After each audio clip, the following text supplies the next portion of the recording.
Train থেকে মাত্র কয়েক ইঞ্চির দূরত্বে সারি সারি ঘর। এটাই আমার দেখা রেলপাড়ের সবচেয়ে বড় জনবসতি। প্রতিদিন হাজার হাজার মানুষ এই বাড়িগুলির পাশ দিয়ে চলে যায়, কিন্তু খুব কম মানুষ ভেবে দেখে এখানে ঠিক কিভাবে জীবন চলে। আমরা যে ছবিগুলি দেখছি সেটি পার্ক সার্কাস রেলপাড় সংলগ্ন এলাকার। কলকাতা আর তার আশেপাশে রেলপাড়ের এই বসতিগুলি তৈরি হয়েছে দশকের পর দশক ধরে। অনেকেই এসেছে গ্রাম থেকে কাজের খোঁজে, ভালো জীবনের আশায়, আবার অনেকেরই জন্ম এখানেই। আমরা ট্রেনে বসে ভাবি এই বাড়িগুলি কেমন, আর ওরা ভাবে এই ট্রেনটি কতক্ষণে এখান থেকে বেরিয়ে যাবে।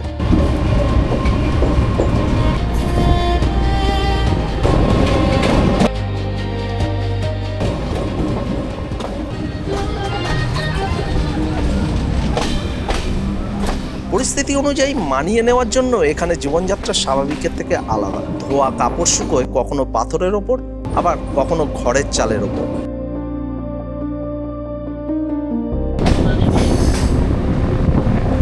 প্রচণ্ড গতিতে ছুটে যায় ট্রেন, হাওয়া ধুলো কাঁপুনি সব একসাথে। আর ঠিক তার মধ্যেই উনুনে ভাত বসে।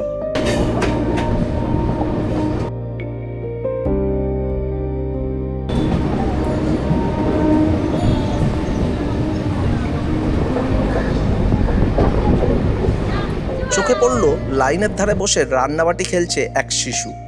ছোট্ট হাত দিয়ে গুছিয়ে নিচ্ছে তার কল্পনার সংসার। হয়তো খেলার ছলেই সে শিখছে এই জীবনও একদিন গুছিয়ে নিতে হবে। রেলপাড়ের এই ছোট্ট ছোট্ট ঘরগুলোর মাঝখানে চোখে পড়ে ধূপের ধোঁয়া আর নীরব কিছু প্রার্থনা। বেঁচে থাকাই যেখানে এক কঠিন লড়াই, সেই মানুষগুলোর পাশেই দাঁড়িয়ে থাকে মন্দির মসজিদ।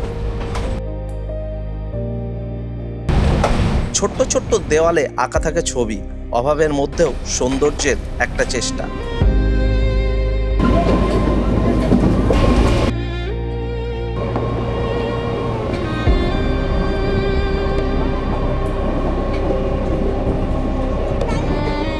সবাই গন্তব্যে পৌঁছতে চায়, কিন্তু কেউ কেউ সেই গন্তব্যের পাশেই থেকে যায়।